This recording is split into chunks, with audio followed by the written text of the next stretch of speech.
were three things. So I was thinking about it in real terms, in terms of like the Land Rights Act, what it means to people's lives, but also how it helps us to understand modern rule and how a government tries to, through this sort of law, like the New South Wales Aboriginal Land Rights Act, tries to morally rehabilitate itself. And the second thing was, I remember in the 1990s there were big protests outside the New South Wales Parliament around the Greiner Government reforms, and I'd just finished school at that time, and you know, it was, even then there was so much passion for land rights from the community, and it was real. That 1990s period, the Greiner reforms, I think really altered certainly the Land Council network with the removal of the regional tier, and I've argued that the regional tier was a strong political power base, and so the removal of that really altered the network and led to a much more bureaucratic kind of operating network.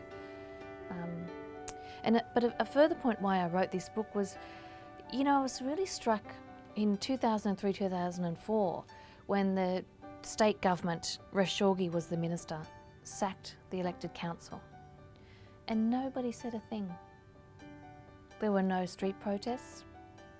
There was nothing. It was just like it was muted. It was mute. The community was mute. Nobody protested. Nobody tied themselves up to the front of the New South Wales Parliament. I think it's because, in a way, there were genuine problems in how the council was operating. It was quite dysfunctional. There was a rolling media coverage of some of the not so great decisions council had made. And I think there was a depoliticisation across the community.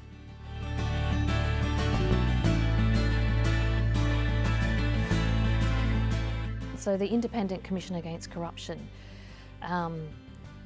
there was almost a decade or even more of quite intensive scrutiny of both local land councils and certainly of the state office. So I think there's probably a little bit of an explosive point in the book. So yeah, Aidan Ridgway, when he was appointed the executive director, he explained to me in one of the many interviews that, yeah, he organised for those ICAC investigations. So he even had a sense of when the ICAC officers were going to be coming in. Not to say whether what he was doing was good or bad, but at least what we can see is that these laws, this legislation, forced a different way of behaving, a different way of acting, a kind of almost like a sort of respectability.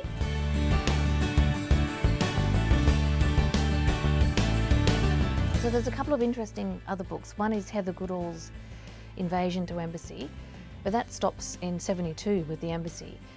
There was another work by Meredith Wilkie that looked at the Select Committee inquiry that Maury Keane chaired. But yeah, certainly nothing that's looked at the movement for land rights and then what's happened since.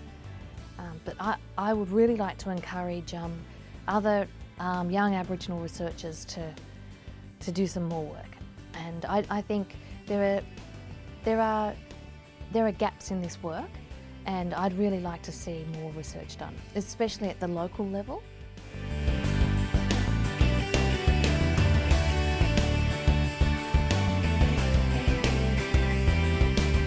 What struck me was that there's actually been a real drop-off in voter turnout and also the number of candidates nominating. So the highest peak of participation in Land Council elections was in 1991, but that's dropped off considerably.